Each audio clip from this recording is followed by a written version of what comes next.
मुल्तान की लड़ाई को जीतने के बाद घमंड में चूर कासिम चला आ रहा था। शाम हो गई थी और सारा लश्कर आरामगाह की तलाश में था, लेकिन कासिम अपने मालिक की सेवा करने के ख्यालों में था। वो उन तैयारियों के बारे में सोच रहा था जो उसके स्वागत के लिए दिल्ली में की गई होंगी। सड़कें झंडियों से सजी होंगी, गलियों, चौराहों और नौबतखाने के ऊपर गीत गाए जाएंगे। जैसे ही मैं शहर के अंदर दाखिल होऊंगा, शहर भर में मेरे स्वागत के लिए लोग खुशी से चिल्लाने लगेंगे। तोपों की सलामी दी जाएगी। शहर की सारी सुंदर स्त्रियां मुझे ही देखेंगी और मेरे ऊपर फूलों की बारिश करेंगी।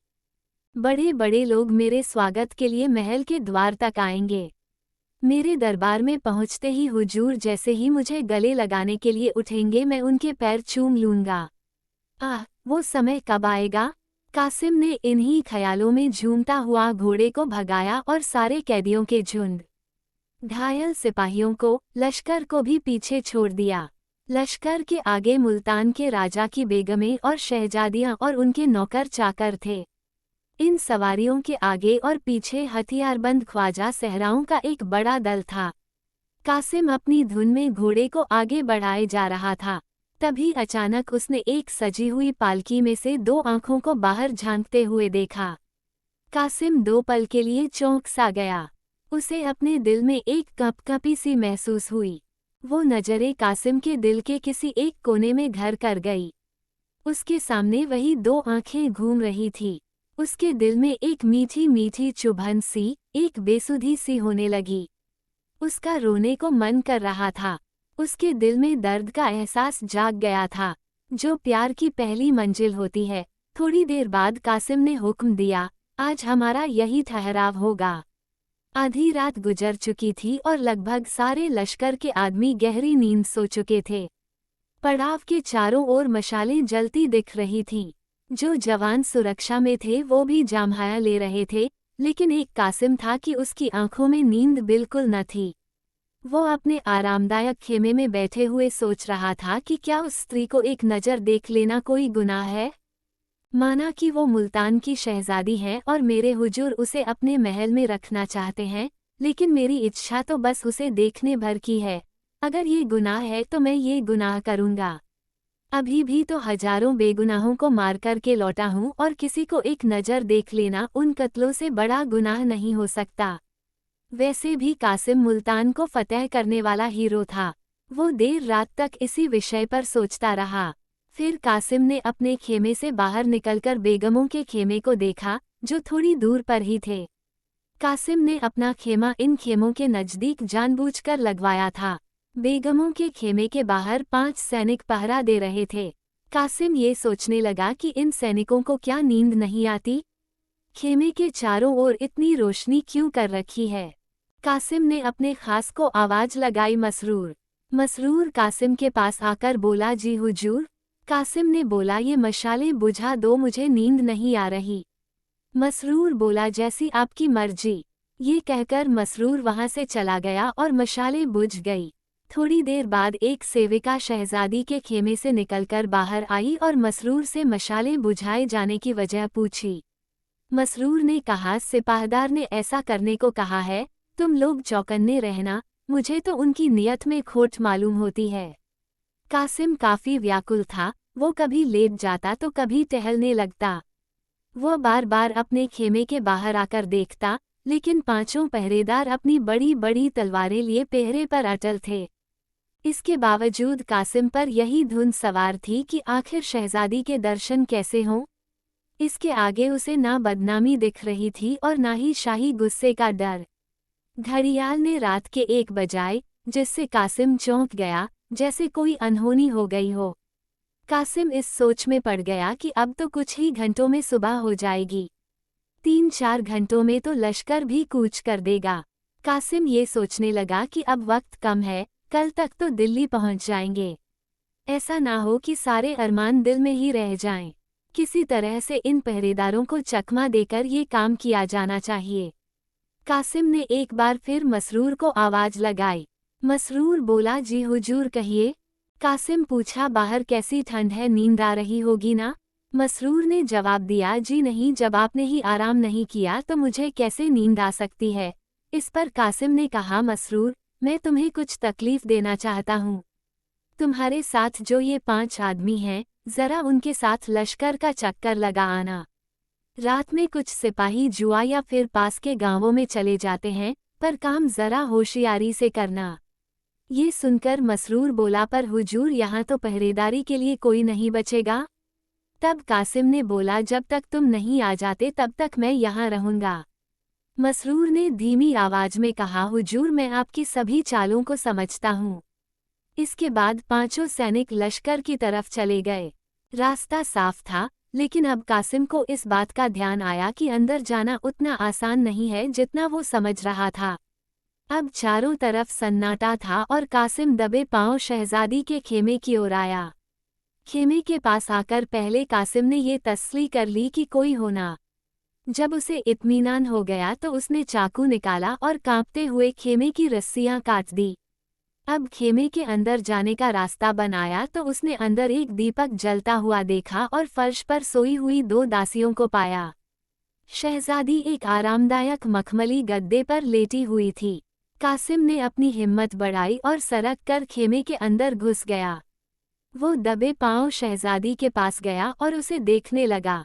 अब उसके अंदर वो डर नहीं था जो खेमे के अंदर घुसते वक्त हुआ था।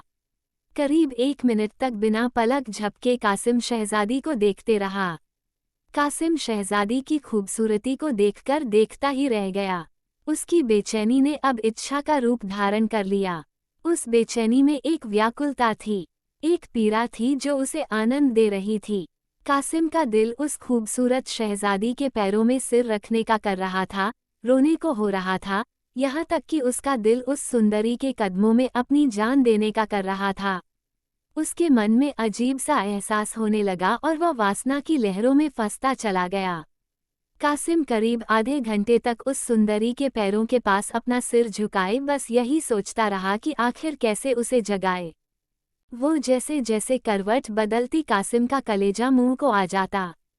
कासिम ने जिस दिलेरी, जिस बहादुरी से मुल्तान को जीता था, धीरे धीरे वो दिलेरी उसका साथ छोड़े जा रही थी।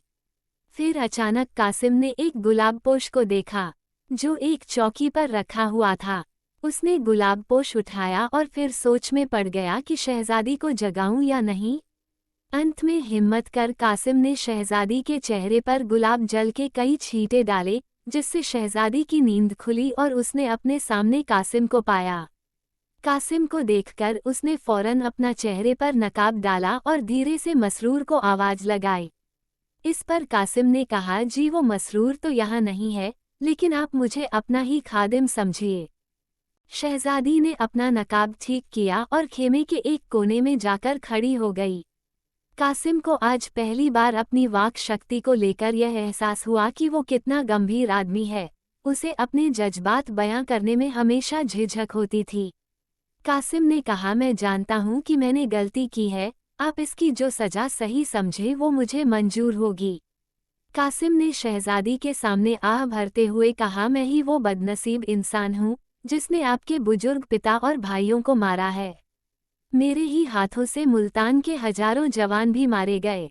सल्तनत तबाह हो गई और आपको ये दिन देखना पड़ा, लेकिन आपका ये मुजरिम आपके सामने है। आपके एक इशारे पर मैं आपके लिए न्योछावर हो जाऊंगा। मुझे ये आज मालूम हुआ कि कैसे बहादुरी के पर्दे में मन की इच्छा इंसान से किस तरह के पाप करवाती है। काश मेरी ये आंखें पहले खुली होती। कासिम ने अपने दिल का सारा हाल शहजादी के सामने कह दिया। भावनाओं में उसने अपने दिल की पीड़ा का ऐसा वर्णन किया कि उसके पास जो शब्द थे वो भी खत्म हो गए। अपने दिल की बात कहने की उसकी सारी इच्छा पूरी हो गई। कासिम वहां से हिला तक नहीं, बल्कि उसने अपनी आरजुओं के लिए एक कदम और आगे बढ़ाया। मेरे इस पूरे विवरण का फायदा ही क्या? अगर हाले दिल ही सुनाना होता तो किसी तस्वीर को सुना देता। वो तस्वीर मेरी कहानी को ज्यादा ध्यान से और खामोशी से सुनती। कासिम के दिलो दिमाग में बस यही चल रहा था कि काश मैं भी इस सुंदरी की आवाज सुन पाता। मेरे इस दर्द का उसके दिल पर क्या असर हुआ ये मालूम हो पाता। काश उसे इस बात का एहसास होता कि जिस आग में मैं जल रहा हूँ, उसकी थोड़ी सी आंच उधर भी पहुंच पाती। उसकी आवाज कितनी मीठी होगी। इस सुंदर शहजादी की आवाज सुनने में कितना मजा आएगा। अगर कहीं वो भी मुझसे प्यार करती होगी तो फिर मुझसे खुशनसीब इस दुनिया में कोई और ना होगा। इन्हीं ख्यालों में कासिम दिल ही दिल खुश हुए जा रहा था। इन सबके बीच कासिम को दासियों के जागने और मसरूर के वापस आ जाने की धक धक लगी हुई थी। कासिम ने कहा, ए हुस्न की मल्लिका, ये खादिम आपकी कृपा का अधिकार रखता है, इस पे कुछ रहम नहीं करेगी आप? इस पर शहजादी ने नकाब की अंदर से ही कहा, जो खुद रहन पाने का अधिकारी हो वो दूसरों पर क्या रहन करेगा? मैं वो पंछी हूँ जिसके ना बोल है ना पर। शहजादी ने कहा, मुझे मालूम है कि कल शाम को मैं उस जालिम बादशाह के आगे हाथ बांधे खड़ी रहूंगी। कौन शख्स ऐसी जिंदगी की इच्छा रखेगा? आगे शहजादी ने आह भरते हुए कहा, मुल्तान की शहजादी एक जालिम और पापी इंसान की वासना का शिकार होने को मजबूर है। आप मुझे मेरे हाल पर छोड़ दीजिए। मैं तो हूँ ही बदनसीब, ऐसा ना हो कि आपको भी मेरे साथ साथ शाही गुस्से का शिकार बनना पड़े। दिल में तो बहुत बातें हैं पर क्यों कहूँ, उससे क्या ही हासिल हो जाएगा। आप बहादुर भी हैं और आप में खुददारी भी है। खुदा आपको बरकत दे। मुझे आपसे कोई शिकायत नहीं है। मुझे आज मालूम हुआ कि मोहब्बत कितनी पाक है, जो उस दामन में भी मुंह छुपाने से परहेज नहीं करती जो मेरे अपनों के खून से सना पड़ा है। आपसे मेरी बस यही विनती है कि आप इस गरीब को भूल मत जाना। ये पल मेरे दिल में हमेशा एक मीठी याद बनकर रहेगा। उस कैद में यही सपना मेरे दिल को सुकून दिया करेगा। अब आप इस सपने को तोड़िए मत और खुदा के वास्ते जाइए यहाँ से, इससे पहले कि मसरूर आ जाए। वो बड़ा ही जालिम किस्म का है। मुझे तो ये आशंका है कि उसने आपको धोखा दिया है। इसमें भी कोई शक नहीं कि कहीं वो यहाँ ना छिपा बैठा हो। उससे आप थोड़ा होशियार रहिएगा। अब आप जाइए, खुदा हाफिज। ये सब सुनने के बाद कासिम ख्यालों में डूब गया। उसने जो कभी सपने में भी नहीं सोचा था वो पूरा हो गया। वो गर्व से फूला न समा रहा था। वो अपने आप को दुनिया का सबसे खुशकिस्मत इंसान समझ रहा था। कासिम के दिल ने कहा, मैं इस खूबसूरत स्त्री के लिए क्या कुछ नहीं कर सकता? मैं क्यों डरूं बादशाह से? मैं बादशाह का गुलाम नहीं हूँ। मेरी बहादुरी की किसी भी दरबार में कद्र हो सकती है। मैं इस गुलामी की जंजीर को तोड़ डालूंगा और एक ऐसे देश में जाकर बस जाऊंगा जहाँ बादशाह तो क्या उसके परिंदे भी ना आ सकें। हुस्न का आशीर्वाद हो तो मुझे किसी और चीज की इच्छा नहीं। मैं अपनी इच्छाओं का गला क्यों घोटूं? इन्हीं विचारों को मन में सोचते हुए कासिम ने तलवार निकाली और बोला, जब तक मुझ में दम है तब तक आपकी ओर कोई आंख उठाकर भी नहीं देख सकता, चाहे फिर वो बादशाह ही क्यों ना हो। मैं दिल्ली के हर कूचे में खून की नदियां बहा दूंगा, पूरी सल्तनत को तबाह कर दूंगा। अगर कुछ नहीं कर पाया तो मर मिट जाऊंगा पर आपका अपमान होते नहीं देखूंगा। शहजादी धीरे धीरे कासिम के करीब आई और बोली, आप पर पूरा भरोसा है मुझे, पर आपको मेरे लिए थोड़ा तो सब्र करना होगा। आपकी खातिर मैं हर तरह की तकलीफ सह लूंगी।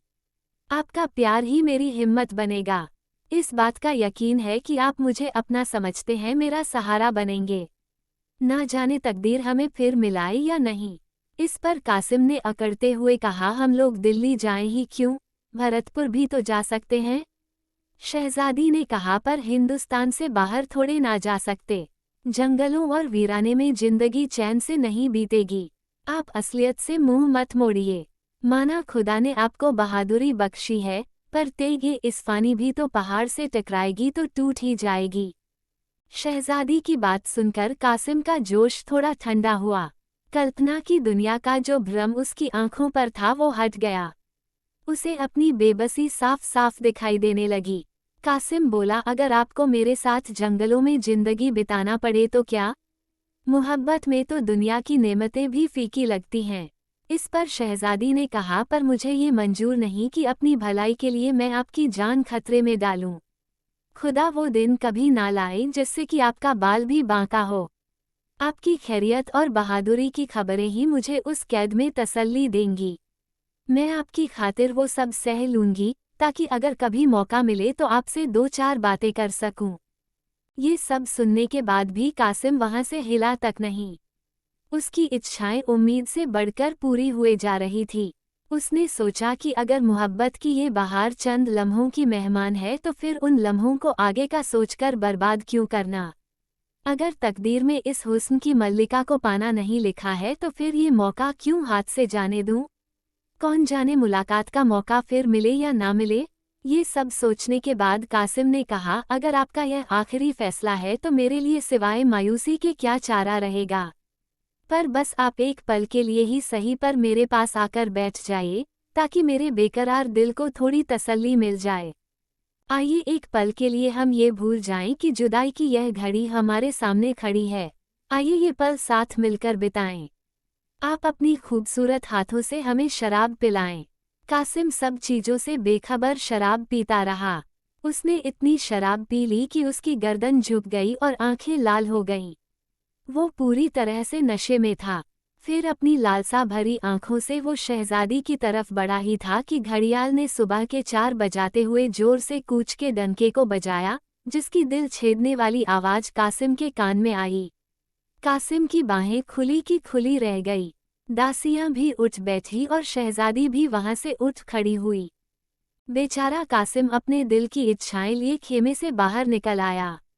जब वो अपने खेमे में आया तो उसका दिल कई सारी इच्छाओं से भरा हुआ था। उससे रहा नहीं गया और कुछ देर बाद उन इच्छाओं ने लालसा का रूप भरा और अब जब वो बाहर निकला तो उसका मन बुरी इच्छाओं और लालच से भरा हुआ था। उसके मन की इच्छाएं उसकी आत्मा के लिए लोहे की जंजीर बन गई थी। शाम का वक्त था और दिल्ली की सड़कें झंडियों से सजी हुई थीं, जिन पर कासिम मुल्तान के मोर्चे को जीतकर गर्व के नशे में चूर चला आ रहा था। गुलाब और केवड़े के फूलों की खुशबू दिल्ली की सड़कों पर चारों तरफ फैली हुई थी। नौबतखानों में सुहाना राग गाया जा रहा था। तोपों ने मोर्चे की अगुवाई में अपनी आवाज बुलंद की। नगर की सुंदरियां खिड़कियों से देख रही थी। फूलों की बारिश हो रही थी। जब कासिम शाही महल के पास पहुंचा तो बड़े बड़े अमीर लोग उसके स्वागत के लिए कतार में बंधे खड़े थे। ऐसे सत्कार के बीच जब वो दीवाने खास में पहुंचा तो उसका दिमाग उस वक्त 7वें आसमान पर था। बादशाह के पास पहुंचते ही उसने शाही तख्त को चूम लिया। बादशाह भी मुस्कुराते हुए अपने तख्त से उतरे और कासिम को गले लगाने के लिए आगे बढ़े। कासिम अपने हुजूर के पैर चूमने के लिए झुका ही था कि मानो उसके सिर में एकाएक जैसे कोई बिजली गिरी। बादशाह का खंजर उसकी गर्दन पर पड़ते ही उसका सिर शरीर से अलग हो गया। खून के छींटे बादशाह के पैरों में, तख्त पर और उसके पीछे खड़े मसरूर की तरफ गिरे। नीचे पड़ा धड़ एक पल में ही ठंडा हो गया, लेकिन हसरत की मारी हुई दोनों आंखें देर तक दीवारों की तरफ ताकती रहीं। थोड़ी देर में वो भी बंद हो गईं। लालसा ने तो अपना काम पूरा कर दिया था, अब तो बस सिर्फ हसरत बाकी थी, जो सालों तक दीवाने खास की दीवारों पर रही और जिसकी झलक अभी भी कासिम की मजार पर घास फूस की शक्ल में नजर आती है।